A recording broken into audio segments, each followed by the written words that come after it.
لا إله إلا الله لا إله إلا الله لا إله. Sure Al-İmran tefsiri 96. ayetten başlayıp okuyumuz inşallah. Bismillah, elhamdülillah, salatu vesselamu ala Resulillah ve ala alihi ve sahbihi ecma'in. Amma ba'd. Esselamu aleyküm ve rahmetullahi ve berekatuhu. Tövende dehtanlığa İbn Kesir rahimahullah'ın Kur'an-ı Kerim tefsiri Uygurca tercümesi Sure Al-İmran 96. ayetinden başlayıp okuyumuz inşallah. Ba'da euzu billahi mineşşeytanirracim. Hakikaten insanlığa ibadet üçün tuncu silingan öy, yani Beytullah Mekke'dedir. Mübarektir. Cihan ehlige hidayettir. Onun da uçuk alametler baki, makamı İbrahim şulanın biri. Beytullah'a kirgen Adem emin boludu. Qadir bulalığan kişilerinin Allah üçün Kabe'ni ziyaret kılışı ulağı periz kılındı. Kimi ki inkar kılıdiken, yani hacni terk etidiken zihni özüge. Şübhisiz ki Allah ehli cehandan, yani ulanın ibadetinden bihacettir. Kabe'nin ibadet üçün silingan tuncu öy ikenlik doğrusuda. Hakikaten insanlığa ibadet üçün tuncu silingan öy, yani Beytullah Mekke'dedir. Yani Kabe tavaf kılış, namaz okuş ve itikapta olduruşqa o'xshash barliq kishilarning ibodat qilish uchun tunji selingan uydir. Shundaqla İbrahim aleyhisselam Hristiyan ve Yahudilarning her ikkilisi İbrahim aleyhisselamni o'zlarining dinida ve o'zlarini uning yo'lida deb gumon qilishidi salgan uydir. Ular o'zlarini İbrahim aleyhisselamning dinida deb gumon qiladi. Lekin ular Allah Taala'nın buyrug'i bilan İbrahim aleyhisselam salgan ve kişilerini hac qilishga chaqirgan Beytullah'a hac qilish uchun barmaydi. Kabe ibadet qilish uchun tunji selingan uy bo'lg'achqa Allah Taala mundaq dedi: Mubarektir, cihan ehlige hidayettir. İmam Ahmed Abu Dar radıyallahu anhu'nun mundaq deganligini rivoyat qiladi. Men Peygamber aleyhisselamdan, ey Allah'ın peygamberi, tuncu bolup zımınğı silingan mescid qaysi deb so'radim. U haram mescidi deb cevap verdi. Men onundan keyingisi qaysi deb so'rab edim. Peygamber aleyhisselam Aqsa mescidi deb cevap verdi. Men u ikkisinin aralig'ida qanchalik vaqt bor deb so'radim. Peygamber aleyhisselam 40 yıl bor. Qayerda namoz o'qishga to'g'ri kelsa, shu yerda o'qigan, uning hammasi masjiddir deb javob berdi. Kabe'ning Mekke deb atilishi va Mekkening ismlari to'g'risida.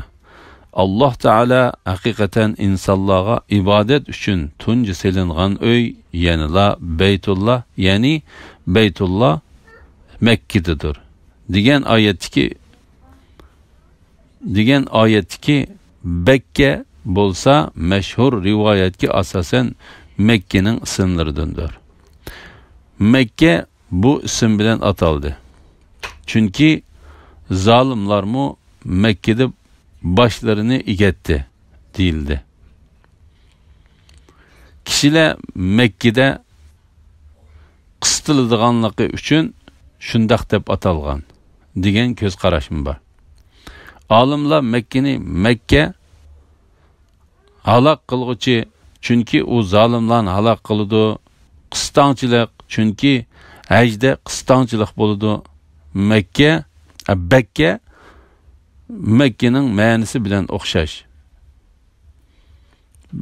Beytul Atiq tunji uy, Beytul Haram urush qilish cheklangan uy, Beledul Amin tinch shahar, Ma'mun xotirjam o'rin, Rahmi rahmatning manbasi, Ummul Qura kentlarning markazi, Salah o'ngshig'uchi, arsh, taxt, qodis, gunohlardan pokizlig'uchi, muqaddasa, pok o'rin, annasa, qo'g'lig'uchi. Chunki Kabe'ning qishida yomonlik qilgan kishi uningdan haydab chiqariladi. Albasa, vayron qilg'uchi. Chunki Kabe'ning yanida gunoh o'tkazilgan kishini Kabe vayron qiladi. Xotima, zolimlarning hayvisini sundirg'uchi. Nassasa, qo'g'lig'uchi. Ar-rais, bosh. Chunki Makka boshqa kentlarning beshi hisoblanadi. Kusa, İbrahim bilan İsmail alayhissalom Iroqdagi Kusa degan yerdan kelib Makkaga yerlashgan tunji kishilar bo'lg'achqa Kusa degan nom bilan ataldi. Belda, shahar. Chunki Makkaning oldida boshqa shaharlar shahar hisoblanmaydi. Butniya, bina qilingan. Ba'zilar Kabe yer yuzida bina qilingan uylarning ichidagi eng ulug' uy bo'lg'achqa shundaq atalgan deydi va ba'zilar uni İbrahim alayhissalom bina qilgan bo'lg'achqa shundaq atalgan deydi. Va al-Ka'ba, ko'p shakillik. Chunki Kabe 4 chosidir degan ismlar bilan ataldi. İbrahim alayhissalom turgan o'rin maqomi İbrahim to'g'risida. Uningda ochiq alomatlar borki, ya'ni Kabe'da uni İbrahim alayhissalomning salganligining oshkora alomatlari bor. Sheksiz Alloh taolo uni katta va ulug' qildi. Ondan Alloh taolo mundaq deydi: Maqomi İbrahim shularning biri. Ya'ni bu oyatda ko'z tutilgan tosh Kabe'ning temi qo'pirilib, egizlab ketganda İbrahim alayhissalom tamni texmi egiz qo'pirish uchun ustiga chiqib turgan uning o'g'li İsmail alayhissalom pastda turib tashlarni sunib bergan vaqtdagi İbrahimning dastlab turgan toshdir. U tosh Kabe'ning temiga yaqin yo'lab qo'yilgan edi. Ömer ibn Xattob radiyallohu anhuning xalifalik zamonida hojilarning Kabe'ni tavob qilishiga osonlik yaratib berish uchun va tavob qilayotganlarning tavobdan keyin uning qishida namoz o'qiyotgan kishilarga daxl qilib namozidan ozdirib o'tmasligi uchun uni sharq tarafga yutkab qo'ydi. Chunki Alloh taolo u toshning qishida namoz o'qishga buyurib mundaq dedi: Kishilarga maqomi İbrahimni namozgoh qilinglar, ya'ni shu yerda namoz o'qinglar dedik. Bu haqda yuqorida nurg'unlagan hadislar bayon qilindi. Uningda ochiq alomatlar borki, maqomi İbrahim shularning biri. Bu oyatning ma'nosi haqida Avfi ibn Abbas radiyallohu anhumaning mundaq deganligini rivoyat qiladi. Uningda oshkor alomatlar bor. İbrahim alayhissalomning turgan o'rni u alomatlarning biridir. Mujahid İbrahim alayhissalomning ikki putining u tashdagi izi oshkora alomatdir dedi. Boshqa olimlarmi shu ko'z qarashga qo'shildi. Haramning xotirjam o'rin ekanligi to'g'risida. Beytullohga kirgan odam amin bo'ladi. Ya'ni bir narsadan qo'rqqan kishi haramga kirsa, hamma qo'rqinishdan xotirjam bo'ladi. Islom kelishdan burungi zamondami shundoq edi. Bu haqda Hasan Basri va boshqalar mundaq deydi: Islom kelishdan burungi zamonda bir kishi odam o'ltirib qo'yib, bo'yniga yungdan to'qilgan bir parcha raxtni ortib haramga kirib olsa, haramning u odamga ichida o'ltirilgan odamning bolasi yo'liqsimi, u odamga ichida o'ltirilgan odamning bolasi yo'liqsimi, toki u haramdan chiqishlik uningga chiqilmaydi. Allah Teala bu vaqtda mundaq deydi. Ular, ya'ni mushriklar ko'rmamdi ki biz haramni omon joy qildik. Halbuki ularning atrofidagi kishilar asir elinyotidi va o'ltirilyotidi. Bu uy, ya'ni Baytullohning Robbiga ibodat qilsinki, u ularni ochliqda oziqlantirdi. Ularni qo'rqinishdan amin qildi. Haramning xotirjam o'rin bo'lganligining hurmati uchun haram ichida bir qism ishlarni qilish cheklangandir.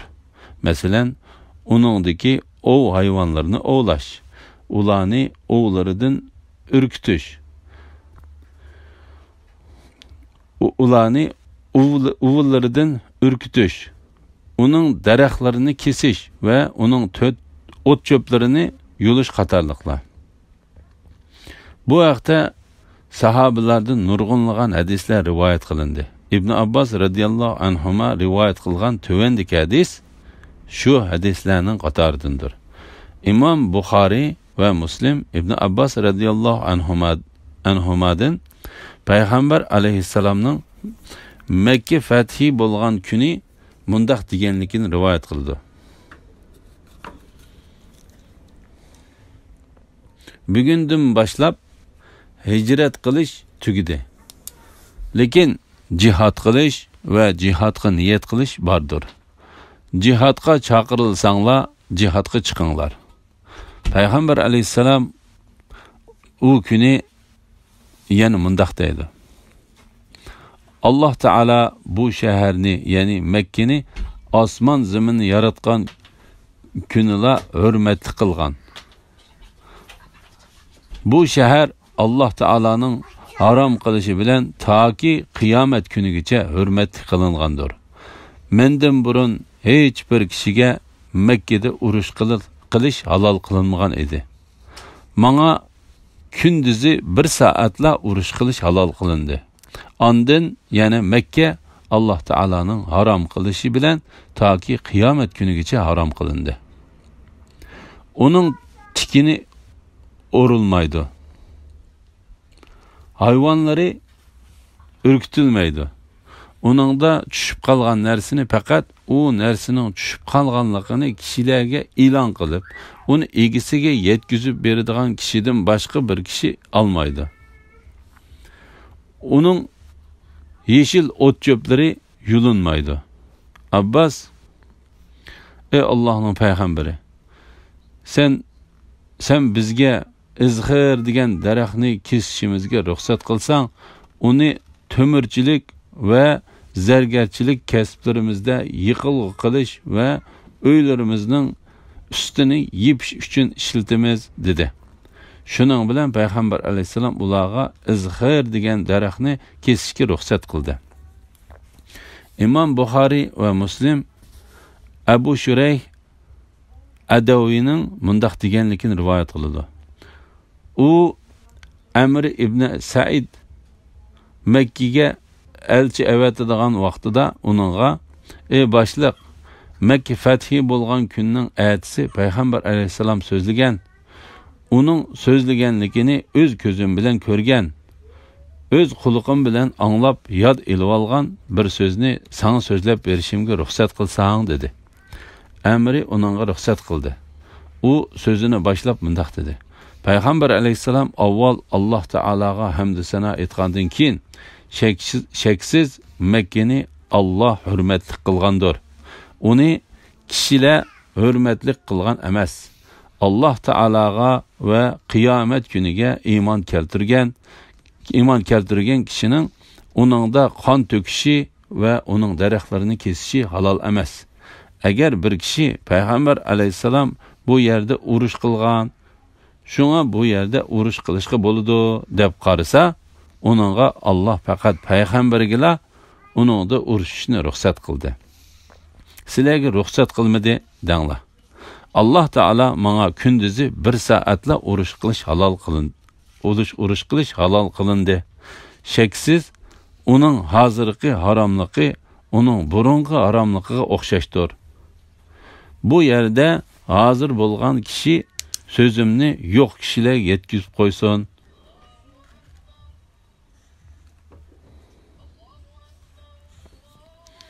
dedi. Ondan Ebu Şureyh'ten sen bu sözlerini Emr'ge sözlep bersen, Emr sana nemi deydi dep sorudu. O Emr bana, ey Ebu Şureyh, men bu senden yaxşırak bilimen, men bunu senden yaxşırak bilimen. Harem degen asiga bir kişini öldürüp etip yoki buzg'unchilik qilib qechib berib, onunğa kirib olgan kishiga panohlik bermaydi deb javob berdi.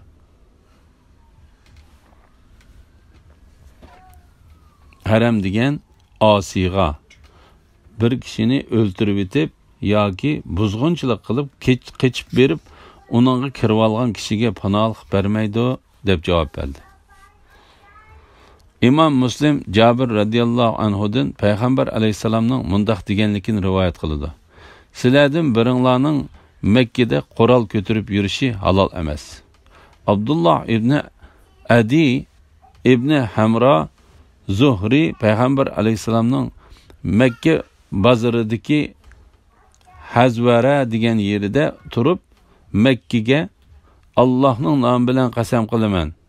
Sen elbette Allah Teala'nın ziminining en yaxşisi ve Allah Teala'nın ziminidan Allah'a en yaxşı ko'rildig'ini sen. Eğer men senden qo'g'lab chiqarilmagan bo'lsam, hergiz chiqib ketmaydim deganligini angladim deydi. Haj qilishning farz ekanligi to'g'risida.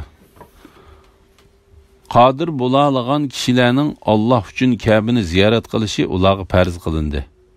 Bu haj qilishning farz ekanligini bayon qilib kelgan oyatdir.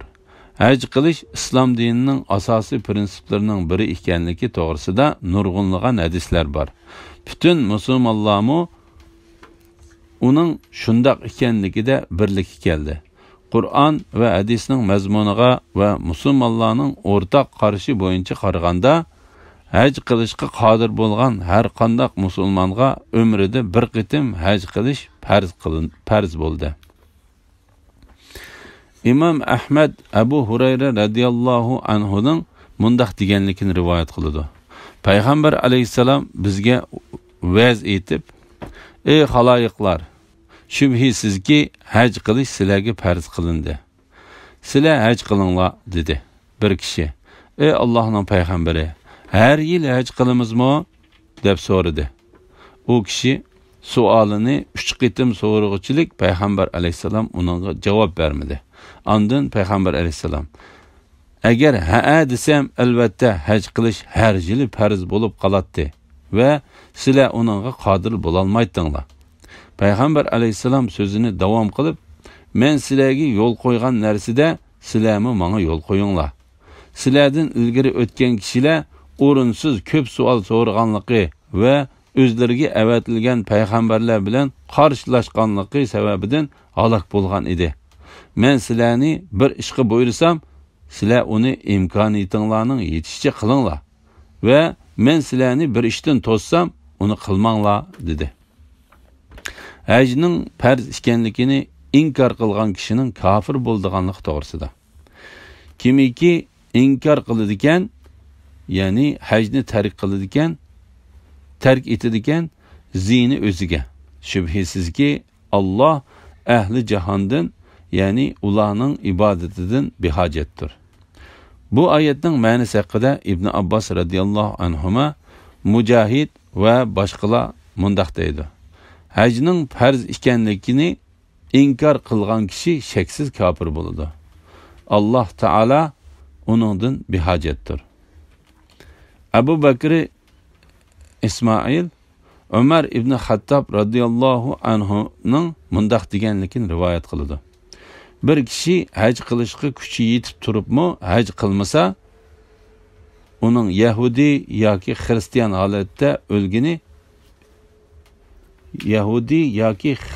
holatda o'lgani bilan hech farqi yo'q. Bir kishi haj qilishga kuchi yetib turibmi, haj qilmasa, uning Yahudi yoki Xristian holatda o'lgani bilan hech farqi yo'q.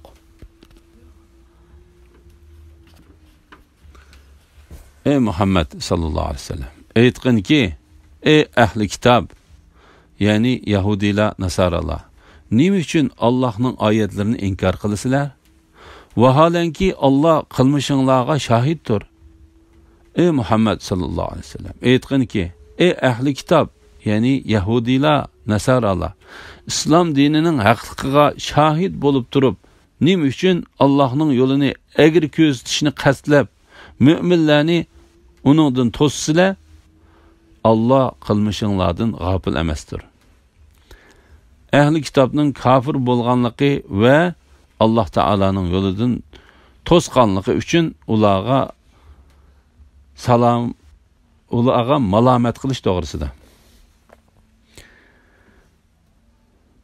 Ahli kitobning kafirlari odam bolasining kattasi, hamma payg'ambarlarning oxirgisi, osmon zaminninki Robbining payg'ambari, Hashim jamoatidan, Arab millatidan Makkilik savotsiz payg'ambar Muhammad sallallohu alayhi vasallamga oid ilgiriki payg'ambarlar xo'sh bishorat bergan xabarlarni bilimlar orqali Muhammad alayhissalom ilib kelgan dinning Alloh tarafidan ekanligini bilib turib, haqiqatga takabburlik qilganligi, Alloh taolaning oyatlarini inkor qilganligi va mu'minlarni haq yo'ldan to'sqanligi uchun Alloh taolo ularga malomat qildi.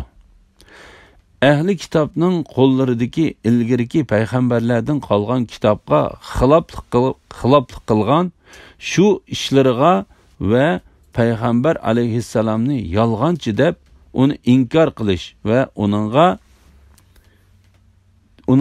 uningga tenishdek qilmishlariga Alloh taolo o'zining guvohchi bo'lganligi bilan ularni ogohlantirdi va ularning qilgan ishlaridan g'ofil emasligidan xabar berdi.